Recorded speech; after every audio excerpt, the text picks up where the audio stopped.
So, hey everyone, I am back with another Webtoon Canvas Creator interview. This time I have Koroblin. Hi, everybody. Yay! Koroblin is the creator of Silver Lion High. So, let me read the summary for you guys really quick so we know what you're talking about, but be sure to actually read the series when we are done with the interview. Silver Lion High has always been a strange school. But lately, everyday students have been dying in strange ways. A group of friends decide to put matters into their own hands and need to hurry before it's too late. There we go. So I've been really excited to do this interview. I've actually had to push it off a bit. This has been an eventful week. You guys will know what I'm talking about because this episode will come out far in the future. So I guess it actually won't make sense. But so how did you get into art?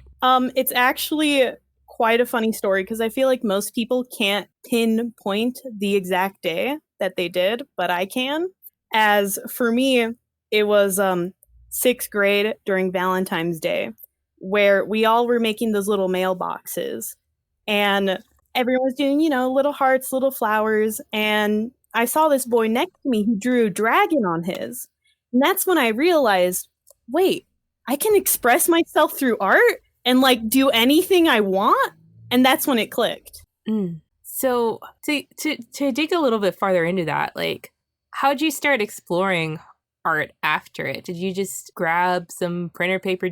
And start drawing? Did you watch some like YouTube tutorials? How did you get farther in?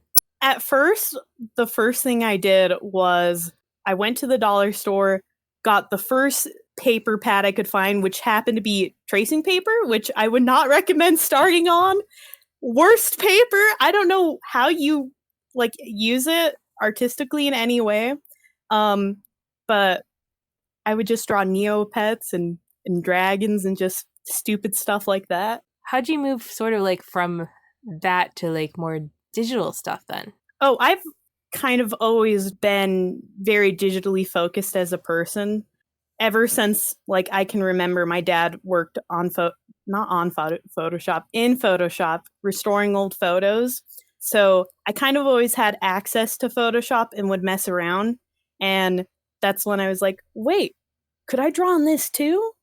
Which, now a lot of people draw on Photoshop, but back then it was just like not really used in that way. So did you start off with like a tablet or were you using like a mouse on your computer? Oh, just a mouse. It was like, I think what, maybe now 8 years ago that I got my first tablet. So how'd you get into drawing comics? I always would sketch out comics in my sketchbooks because, you want to write down a story, but pretty pictures are so pretty, so why not do both? But they never made sense or it would give up like 5 pages in. And I really don't know what changed this time other than I have friends who care about this comic and like reading it. So it kind of made me not want to stop.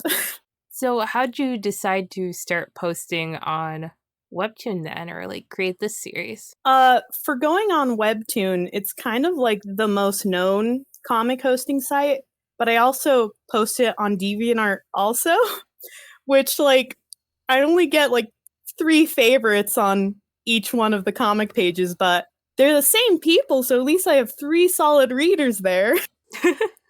Plus, like finding videos like yours and other people, they always talk about like, oh, how do you make a webcomic? And they always talk about webtoons. Nobody talks about Tapas because like, who cares about Tapas? Is there anything else you wanted to talk about with getting into art? I don't know. I feel like more people need to give art a chance because a lot of people are scared that things won't turn out good, or like you can't make something ugly, or if you're not drawing another pretty Instagram model, like why are you even doing art? Because that's just wrong. You can draw whatever you want. I think art's just very useful in so many different ways, and you know, even just coloring in a coloring book is like a valid form of art. So something you wanted to come on and talk about today with me is learning disabilities and how they affect the creation of comics. So I was wondering if you could walk us through that.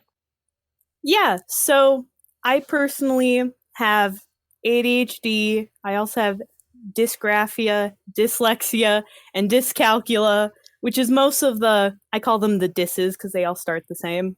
And for the most part, for me personally, dysgraphia is where it makes the most amount of problems when it comes to making comics.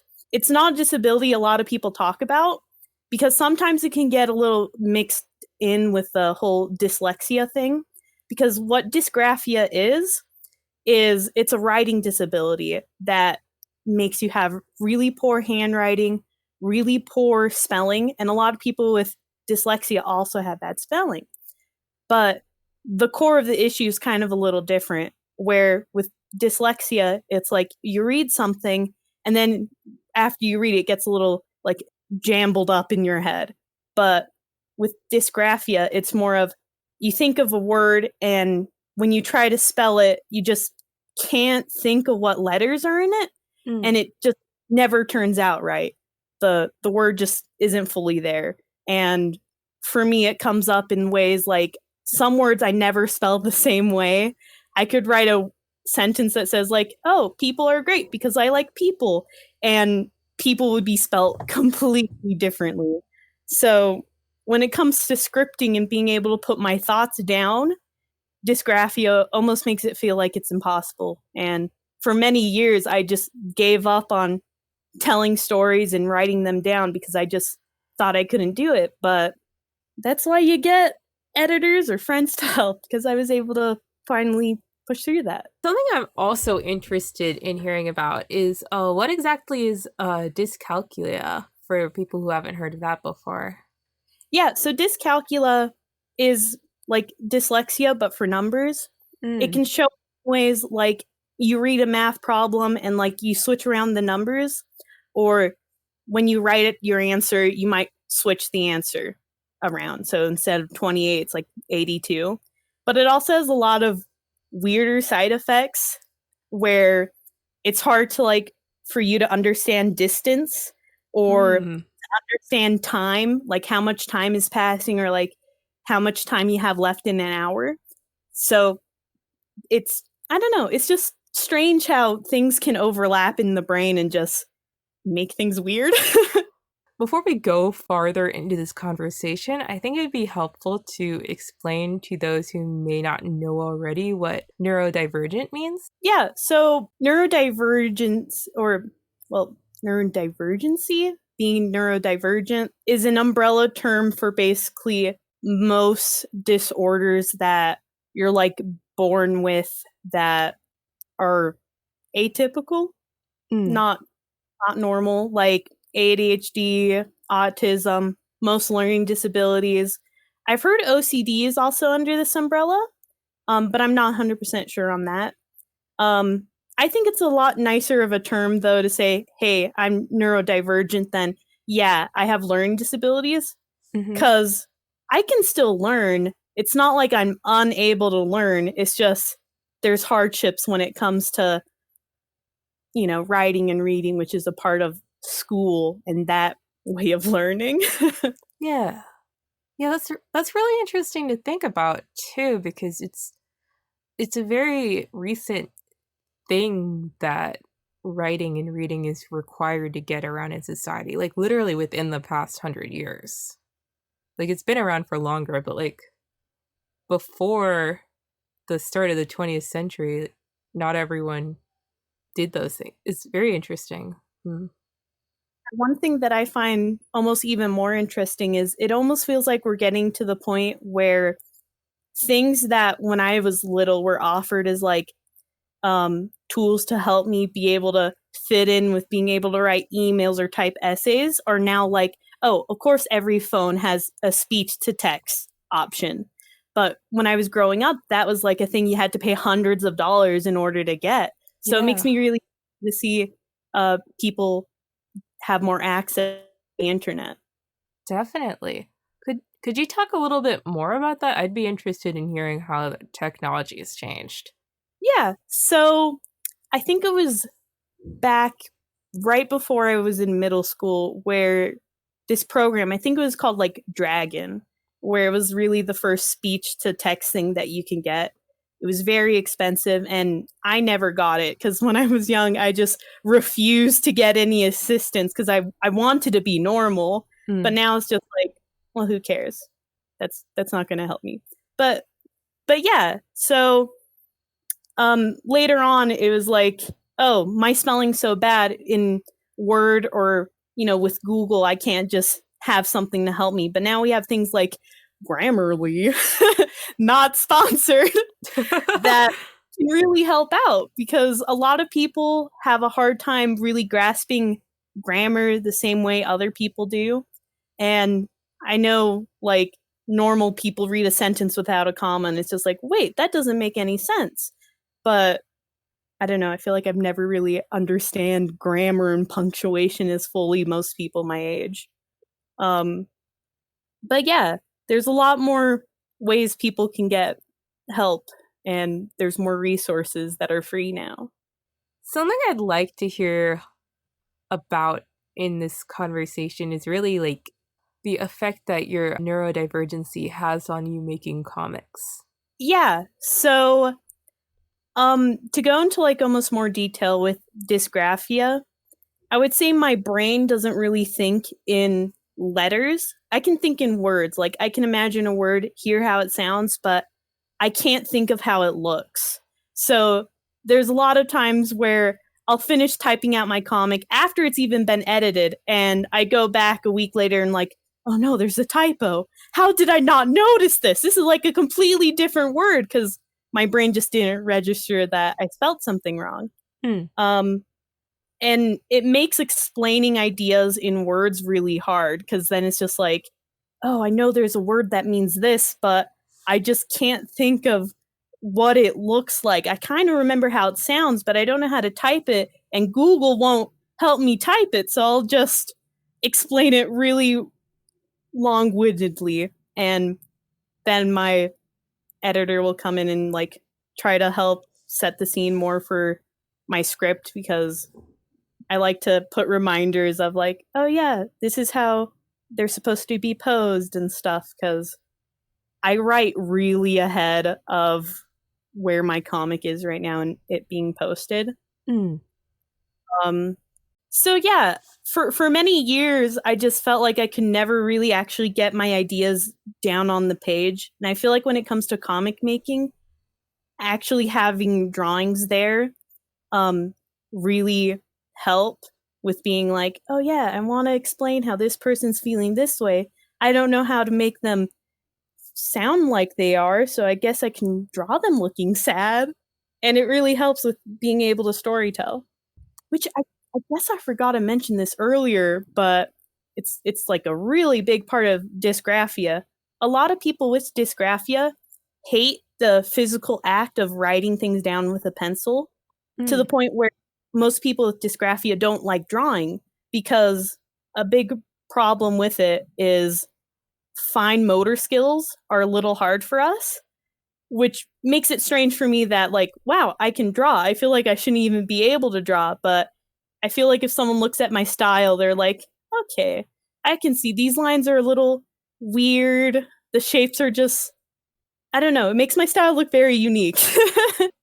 Guess that's a good thing, It looks different, but I feel like other people's styles are just so much more detailed, or they're able to get sharp lines and my hands just can't move like that. Not just like, I guess, detail in the movement, because I feel like my stuff always look a little more stiff than other people's, because I don't know, maybe one day I'll get a hang of it. We'll see. Do you want to talk more about what it's like to work with an editor? Yeah, so my editor is also my husband, and we share a desk, so he's sitting next to me like all day nowadays, working at home and stuff. So it makes it really easy just to be like, hey, can I get help with this? I don't remember how to spell this word, but you know how to. Which makes it a lot easier. I guess you can do the same effect with calling someone over Discord and stuff, because when you're neurodivergent, it's almost easier to explain someone by talking than send them a message like, hey, by the way, this specific part needs to be fixed and blah, blah, blah. Like, I can't go into that much detail in a Discord message. I don't know, there's a lot more expression you can have in your voice than the flat text you can have. It makes me wish it would be easier to like tell people how characters sound, but it's impossible to do that with just text. Well, if you could, you know? Something I'm picking up on here because you keep saying it is like you keep saying like how characters sound. I'm curious what exactly you mean by like what characters sound. Could you go a little bit more into detail on that? Sentences can change a lot on, you know, the fact of how someone's voice is or how they enunciate their words, especially like accents can add a lot. Like I have a lot of characters in my comic who have like kind of strange and weird wacky voices, Mm. just why not? But the thing is I can't really show that unless I spell words really weirdly, but then no one could read it. So it's just like, well, now this comedic thing this character had can't really be shown anymore in this format. Yeah, that's something that's pretty difficult to convey over comics. I have to Yeah, agree. like what's the difference between a British person and a American accent when you're just reading the same sentence? Like you couldn't know unless you know where the story set it. Oh yeah. Yeah, that's like reading like have you read Let's Play? No, I haven't. Well, it's a Webtoon original series, and I think one of the characters is like Welsh or something, but I had no idea until they like mentioned it after he first appeared. Yeah, like things like that. It's just like, man, I wish there was easier ways to convey that without having to go way too deep into stereotypes where it's just like, man, that's not okay. That's not how you show someone being blank or blank. I think even fonts can maybe sound different. So I don't know, if someone really wanted to make sure their characters sounded differently, they could pick a font for each character, but that might get a little ridiculous. Yeah, a font might be a cool way to do that, but probably not more than a couple of fonts. Like it would be cool to do for like one character, but then if like every character had a different font, that would get hard to read. Like maybe if you had a robot character, that would be very easy to do, more like a 8-bit font, you know. So, do you have anything else you want to talk about with the editor? I think for me I have a lot easier time with my editor because, well, this is going to get to the point where I stray off a little bit. My story originated as a D&D campaign, and my editor was one of my players, so he's kind of known each kind of story point that's supposed to happen Hmm. and more of the feelings he had during that campaign. So I feel like he's able to even add more things than I originally could have thought, like, oh, this character should say this sentence because their personality is more like this, or this oh pfft. Okay, for fight scenes in particular I found that I cannot write them. I get too squeamish, which is really weird because like I'm not a squeamish person normally, but writing out a fight scene being like, oh, and then this person punches this person in the jaw, I just can't bring myself to do it. I feel too bad for my characters. So my editor, who can describe those things better, is able to kind of stage the fights that are going to be appearing later. Yeah, yeah, yeah. I could see that. Yeah. Yeah. So now I'm kind of wondering because you said you do write quite a bit in advance, right? Yeah. So do you write in scripts or do you write in like outlines? I prefer scripts. I didn't really do an outline until my third season, which is that's how far ahead I'm writing. Just super, super far. But I feel like once again, because this was a D&D campaign, I'm more writing from memory, so I already feel like I have the outline ingrained in my head. So I know what's the beginning, what's the middle, what's the end. It's more of figuring out, now how do I convert that into a script with words that will make sense, that will keep the plot together. Um, it's kind of a hard thing to convert because I don't remember what people said, but I just remember what happened to them. Hmm. So a lot of filling in the blanks. Back in high school, my grades were already pretty low and pretty crappy because of my learning disabilities, but I understood the subjects and I felt pretty confident whenever I took a test or made an essay. But one day we had an essay due, and what felt like kind of out of nowhere, the teacher decided that we were going to have a peer review where someone else takes your paper and grades it, basically. And the guy who did it didn't know me. I wanted to like give it to a friend who kind of understood like what's my deal, what's going on, because then, you know, they might be nicer with the grades, but this dude didn't know me. And he gave me a 0 out of 100. And what really broke me was that he wrote "try harder next time" and his smiley face. Oh gosh, that's awful.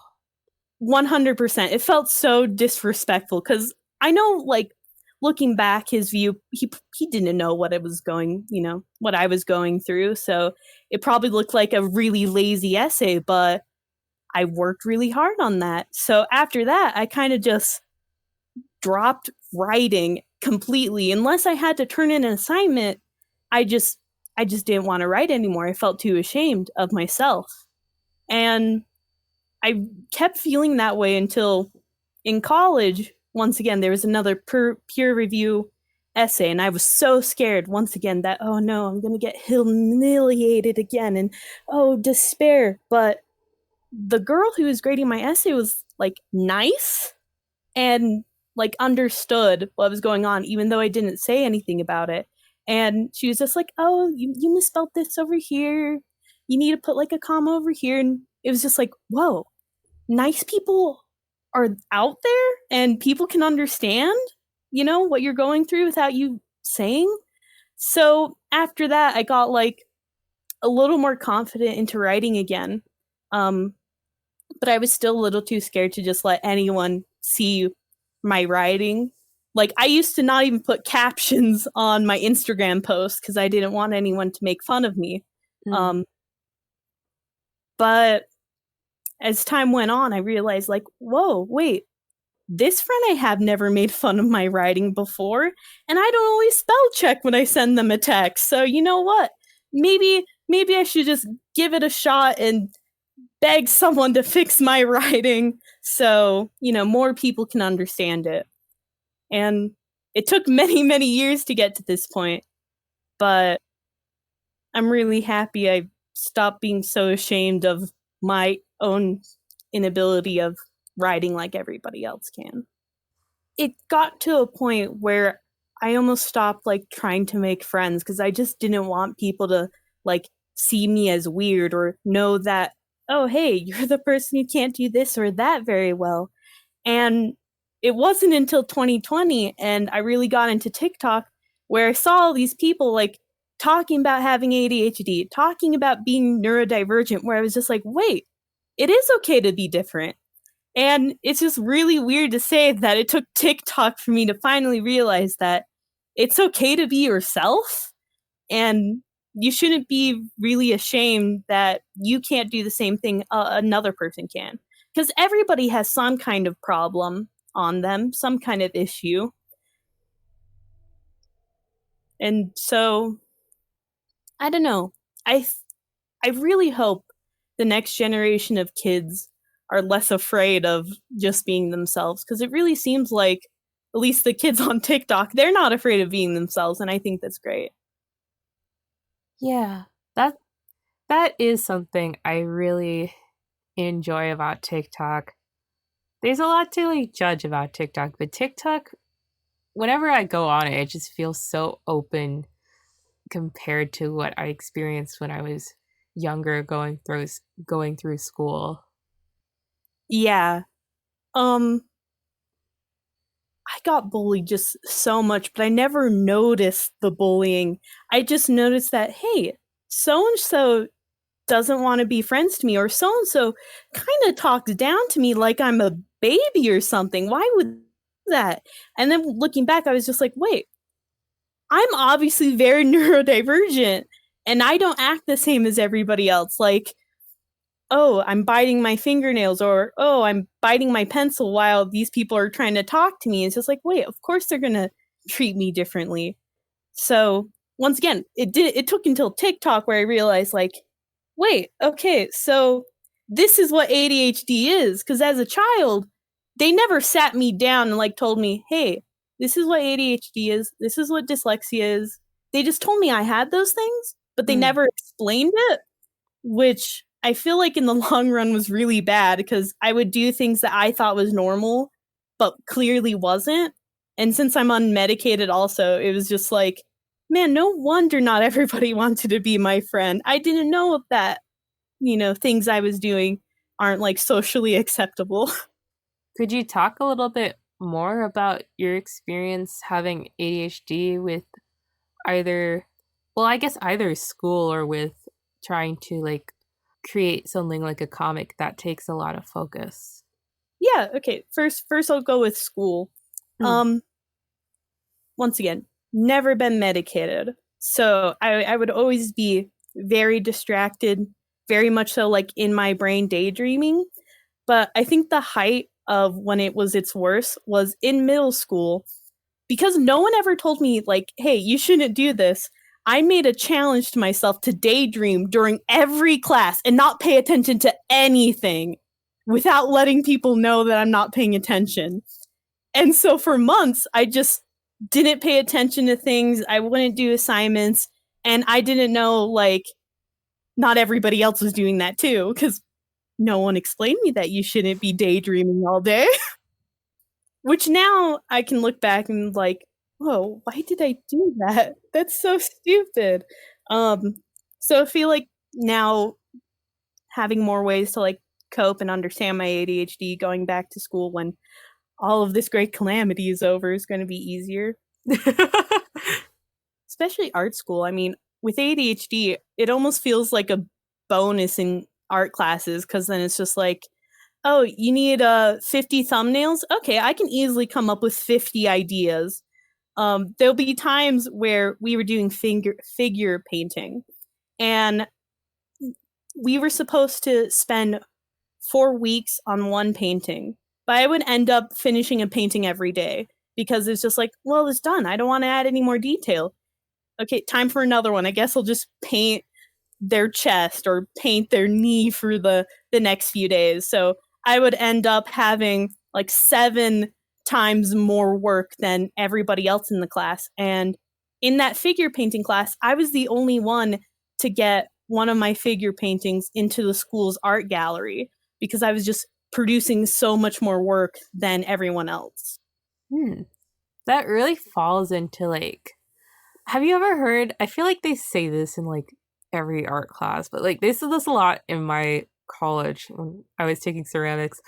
But like there was supposedly, I don't think this is true, like some experiment where they had a bunch of brand new ceramic students, like they had two classes and they had one class where everybody made new stuff every day and then they had the other class where people just focused on making like one really nice pot the entire semester, and then they had both of the classes make their own stuff at the end of the semester to test how much they improved.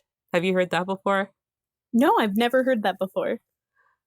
Supposedly the group that did the most amount of pots, because were able to make it, they were able to make mistakes, they were able to actually grow and learn.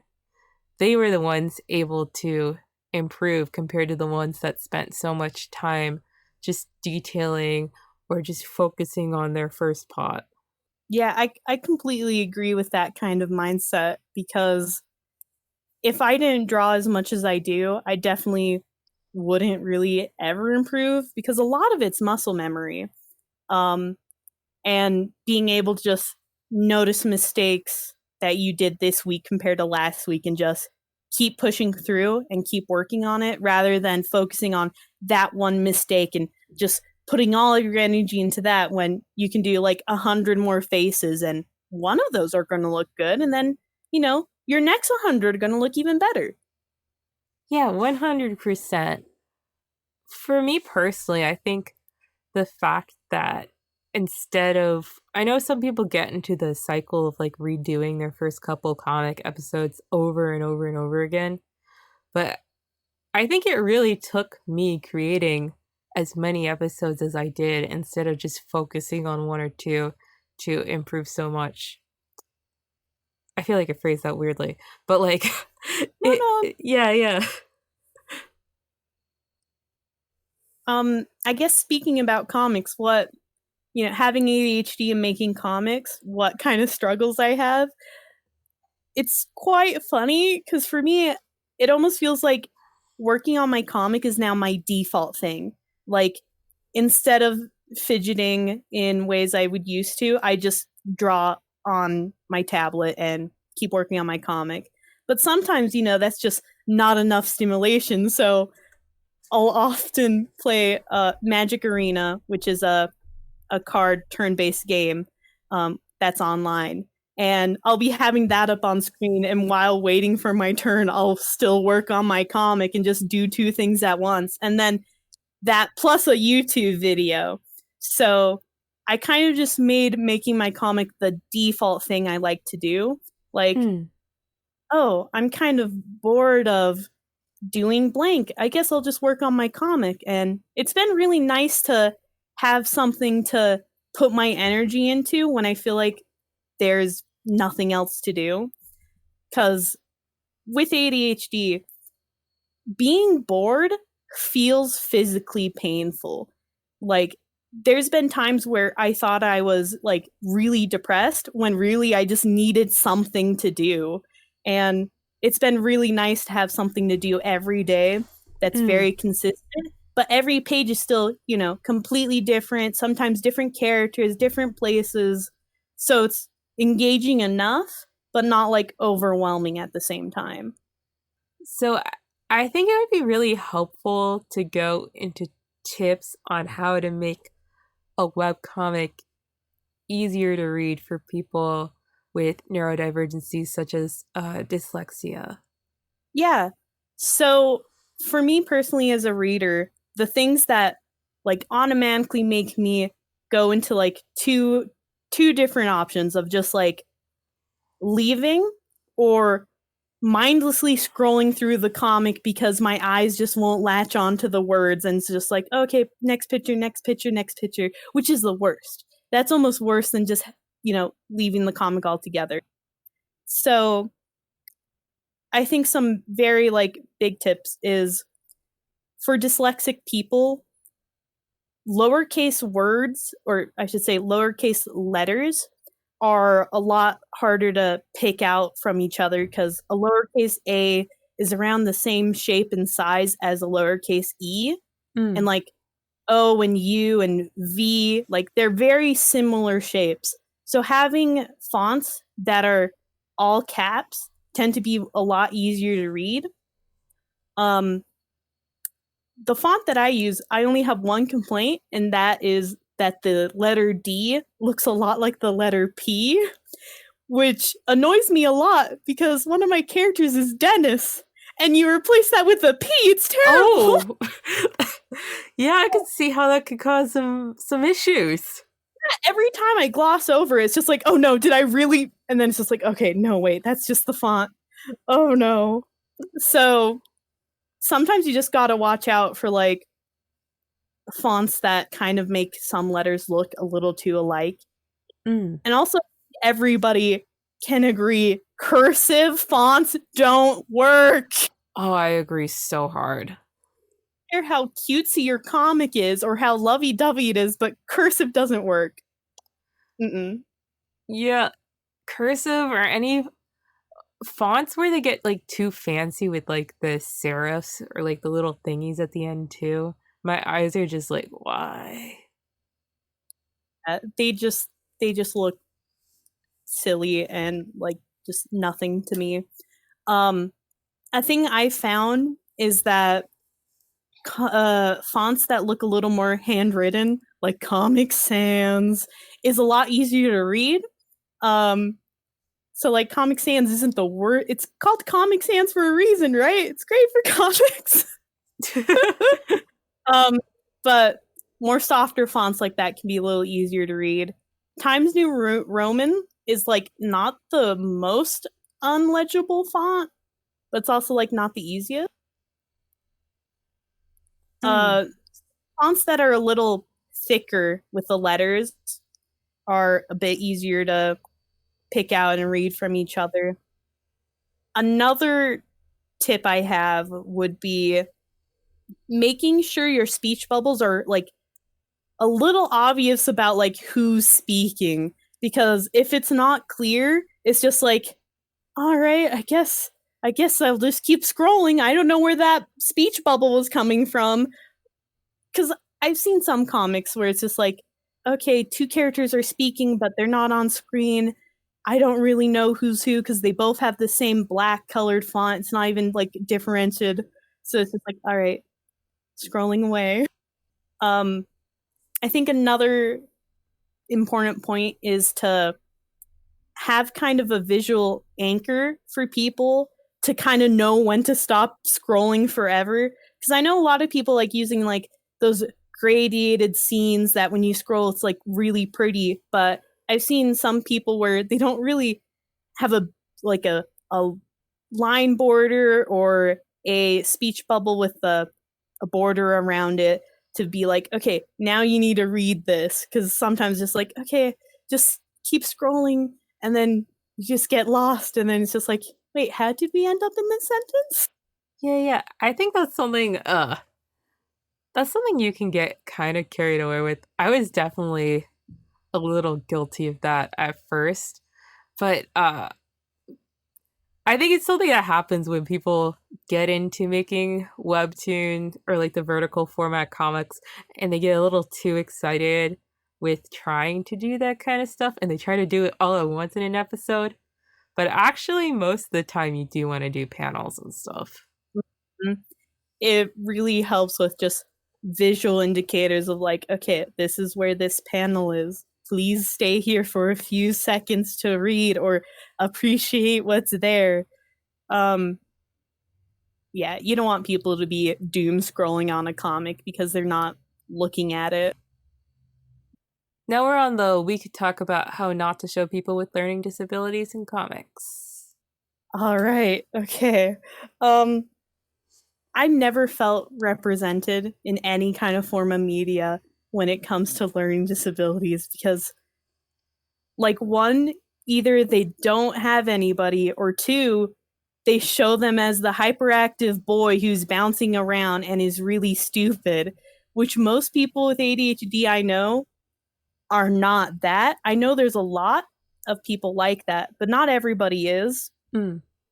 Um, Surprisingly, I think the best representation I've seen for a neurodivergent character was in a horror video game, where in the backstory of this character, it was all about how she didn't like girly things. She wanted to learn like science and stuff, but she did really poorly in her classes and didn't understand why.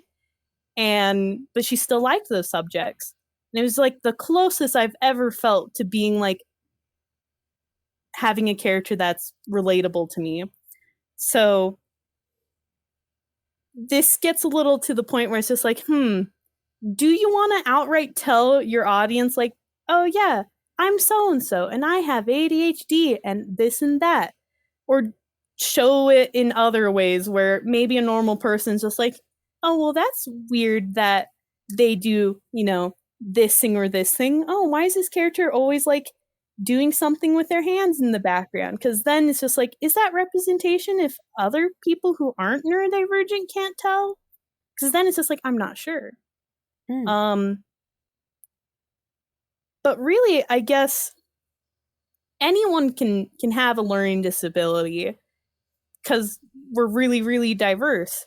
So even if like one time you have your character being like, oh, hey, could you read that sign for me? I'm not sure what it says. Or I don't know, they write a card to their boyfriend and it says like one spelling mistake. I don't know, something like that would be cute. But yeah, I guess just don't show neurodivergent people as being stupid, or like definitely don't have other characters talk down to them, because then it's just like, why do you even have them? Just no representation's better than, making fun of the character. One thing I really want people to like get ingrained in their heads is that anybody can reach any goal that they want, even though for like person A, it might take more time than person B to be able to do it.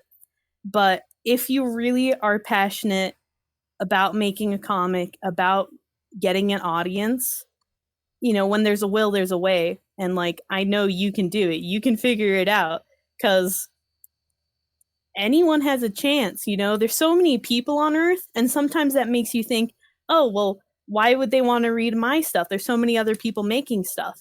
But the thing, not everybody knows about every single comic that's out there. So you'll still find an audience, you know, you'll still find some people who are like, yes, please give me another update. Or, you know, there's always a chance for you. There's always room. And I think a lot of people who are afraid to like start pursuing a goal just need to understand that it's a lot easier than you might think as once as you like push that first mountain and just start going up. So now we're going to move on to the next section. So we're going to talk a little bit again about making webcomics. Are you ready? Yeah. So what have your influences been on your story and your art? For me, this is where it gets a little like weirder and different from most people, because most people will say, oh, this TV show, this anime. But for me, the story and a lot of the themes come from Earthbound, which is a very iconic game. The bare bones of it is something wrong happens and kids have to do it themselves because adults aren't doing anything about it. And I love that kind of themes because growing up, it always felt like, oh, well, no one's helping me, you know, learn how to spell or learn how to do this. I guess I'll have to figure it out myself. And it's fun. It's fun. Um Other things that influence, I guess, more once again like the story, I would say is like Satoshi Kon and all of his movies like Perfect Blue. Uh, Yes. I love his movies. it's just so beautiful. They're very dreamlike visually, and I would love to one day be able to encapsulate that. I feel like in my other works I can easier, but one day I'll figure out how to do that in a webcomic. Yeah. I'm a big fan of his work too. I had a poster that I got from like a movie theater that was like trying to get rid of all of its Oh, posters of like the Tokyo Godfather poster. I had that in my dorm room when I was in college. I, that is that is like a dream right there. yeah, yeah. And I got a copy of like Paprika and stuff. He was a very talented director. Yeah, we lost him way too soon, and his manga called Opus, I think that's what it's called.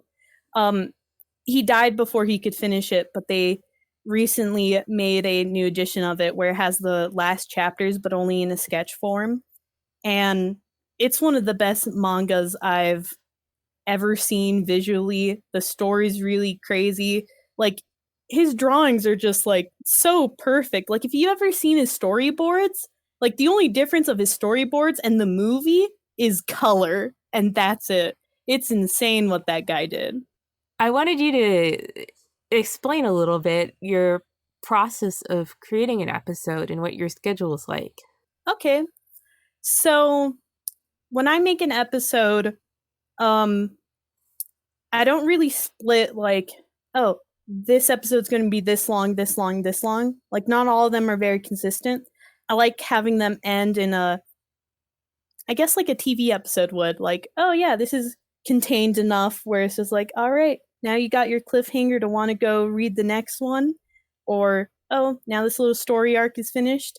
The only time I really feel like I need to split them up is when it's just like, well, I can't draw that many pages in a week.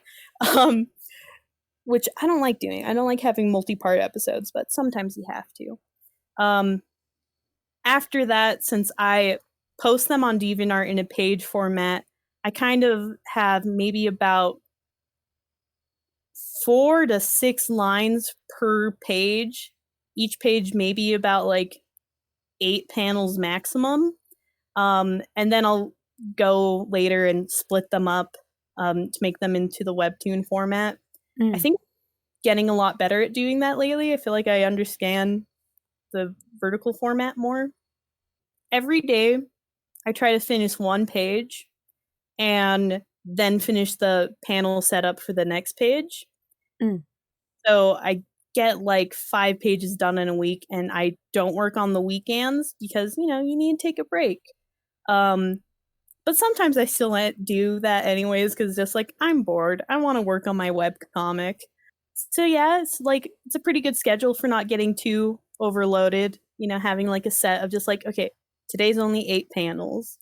And then if you set up the paneling for the next one, because that's like the easiest part to do because you just draw boxes. You don't need a sketch or anything. So then like you already skipped one bit of the setup for the next page, which makes it, you know, nice to have for the next day. I forgot who, but there was I was listening to some writing advice video, and there's some famous writer that recommends actually stopping to write for the day in the middle of a sentence, because then when you open up your computer, you're gonna like well, I guess it was back in time, so it wasn't in a computer, but like when you get started writing again, you're gonna want to finish the sentence, and it sort of gets the ball rolling.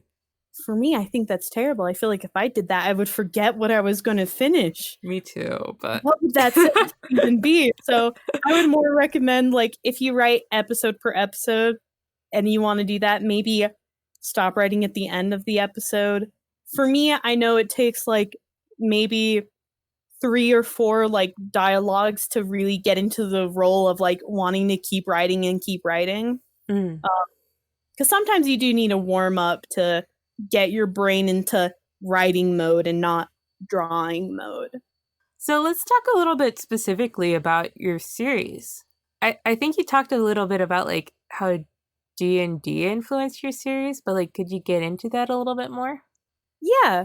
So the world of well, this is where my username sounds really weird because I go by Koroblin, but I also called my universe that I have my story in Koroblin world.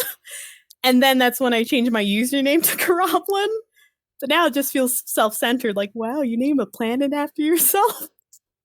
But I started D&D just because my friends got me into it, and I was just like, well, you know what? I got ideas too. I can start a world. I can start storytelling. And because of stereotypes and things that I don't like in fantasy or magical setting campaigns where it's just like, or I should say fantasy stories, where it's just like, okay, you need to know all of this lore to even understand the story one bit. So I wanted to make it easier to get into. So in the prologue, the first panel is like, wait, that looks like a map of Earth, but plant like pieces of land are missing. So then it's just like, okay, well, people already know what Earth is, so I don't need to explain what the planet is. And it takes place in LA because that's a big city. I don't need to explain, you know, why the city's big, how it started. I need to more explain why this one's different than the real one. And I love that kind of world building because then it's easier for people to jump into. And after they've jumped in, that's when you can put the more intense, weird world building in where it's just like, oh yeah, it is a city like LA, but there's a giant wall around it. And one day you'll find out. Yeah, I'm excited for that day. So, yeah. World building is actually something that really intrigued me when I was reading your series because I could tell you put a lot of thought into it. So this story has been like in my head for like 3 years. And my world building at first was very like barren and there wasn't a lot there. And through time of making more stories set in this place, I was able to add more things in, add more lore, make it feel like this place is really alive. because like that's how I feel about the setting. And I want to make sure I can make other people feel the same way about it. About like, man, why is the school lunch just raw vegetables? There's a reason for it, but you don't get. And I want to know because like, who wants to eat a pumpkin for lunch? And I like sillier world building like that because I think people who take their worlds too seriously, that's when me as a reader, it's a little harder to like get into it or relate to it because I guess I'm more of a silly, wacky kind of person, which is kind of because I'm writing a murder mystery. But I think you can have wacky, weird worlds and have serious stories in it. And I think that's like the most beautiful mix. Yeah, I totally agree on that. So, to get a little bit farther into world building, I really wanted to hear about your thoughts on like writing magic. Yeah. So I guess as like I'll go first with like an overall magic writing tip and then maybe like how magic works in my story. Overall, you need to know how your own magic works before you start writing it because you don't want to just out all of the sudden it's just like, oh wait, you know what? Aloe actually can do magic now. And in fact, she can summon the Demon King right now. Like, you want to make sure you don't just throw yourself into weird corners where you allow yourself to just go off the wall with weird magic stuff. Um, like in my world, I have a very, I don't want to say strict rule, but my basic ruling is like, okay, only humans and later on creatures with red blood can cast magic because something that makes blood red is also what makes people magical. But since magic's harder to like control, most people are like, they can maybe throw sparkles around or, do something small. Not a lot of people can just outright, I don't know, summon a giant unicorn to kill somebody. And it's important to kind of make that clear. Yeah. Because, like, I don't know, you want limits to your magic. You don't want it to literally be able to do everything, because then it's like, then why would people eat? Why would people go to school if their magic could just instantly teach them everything? So it's important to, like, have a rule set that you follow by and keep it consistent. Yes, I totally agree with that. 100%. Another topic I was interested in hearing about is writing a mystery. What's it like to write a mystery? It's very fun. That's what it's like. But for me, I write my mysteries. I don't know if this is backwards how most people do it, but first I like to set up what's the mystery, what's going wrong, and then find interesting characters to deal with it. Because it's just like, well, not everybody wants to read another detective solving a mystery. Like, oh wow, he's doing his job. Of course, he has to do this.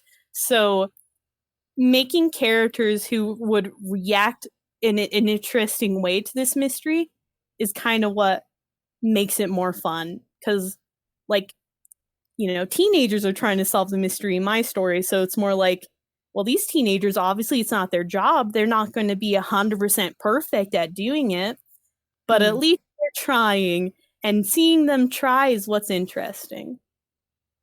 For people who haven't written a mystery before, how would you recommend planning? If you never planned a mystery before, I would say think of like what's the problem you want to have happen. Like, let's say you're doing a small rural town, it's a farm, right? Now, Mm. what go wrong in your farm? Let's say like something's eating the cows, and this is where your chance to change it and making it more suspicious and weird is, because some tactics you can do is obviously have a red herring, have like Farmer Joe who is always covered in blood and holding a cow hoof. Well, maybe he killed all the cows, but then it's like, oh, wait, no, it turns out the cows were killing each other the whole time. And thinking of twists that will not just surprise your readers, but also surprise your characters are important, because then it makes it feel more like, oh yeah, the characters are also thrown off by this mystery, not just the readers. I think also having it very clear how much about this mystery your characters know is really good, because the viewers can know more than the characters, because sometimes it's interesting for the viewer to see a murder and the characters try to find out about it.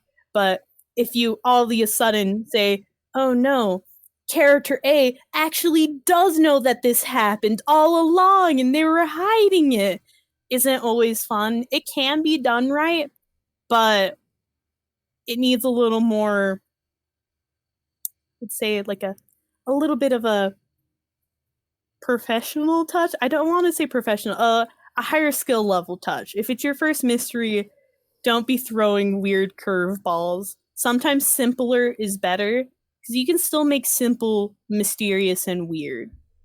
Yeah, I can definitely see what you're saying with the character who knew it all along, though, because that can feel sort of like a cop out, or like it's coming out of nowhere. Like you want it to feel almost guessable, but in a way that they can't guess it. It's really good to have opportunities for your readers to think and wonder, like, oh, I wonder if this could be the case. Oh, I bet like this is going to happen. And then slowly like show them a little more about this mystery so they can put it together more. And then by the time like they might have a good idea of what actually is like happening, you can still have other questions like, oh, but if character A did it all along, why did they? Because then the reasoning of why that character did it is a mystery in itself. And then you can, keep going into like, ooh, what's going on? This series is going to take twists and turns that I don't think people are going to expect. I guess, ooh, sneak peek. But next season, which is actually going to be happening in about like a month or two, we're getting surprisingly close to the end. All right, for our last section, I like to do some advice. For anyone else who is neurodivergent who is listening, what advice would you give to them when it comes to making a comic? When it comes to specifically a comic, for me, it was very hard to accept like getting help from other people, because I never really wanted to feel like an outsider and not feel like fitting in. But sometimes you have to admit that you do need help, and just know that there are people who are willing to help you and, can understand you and stuff. So get help when you need it, and don't be afraid to like reach out to people. Yeah. The final thing I like to end these interviews on is I like to end by asking if you have any like just general life advice. It could be about anything. General life advice: do what makes you happy. Don't be afraid to explore. I know a lot of people will be like, oh no, I don't want to learn how to do ceramics because I did it once and I was bad. But it's just like, but what if you did it again and now you're better? Learn lots of skills. Skills are good. And just have a fun time.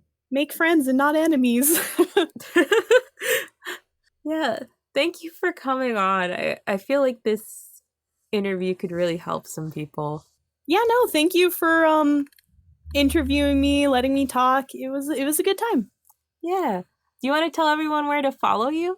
Yeah, so on Instagram, I'm _Koroblin_. I'm also on Webtoon. Wow. Wow. Who would have guessed? But yeah. I'm also on DeviantArt under Koroblin. So you can check out all the other stuff that I do. And for those of you who are wondering, I do have lots of other interviews on this channel, so be sure to check them out. My series is called That Which Is My Sister, and you can read it on Webtoon Canvas. Bye, guys! Bye!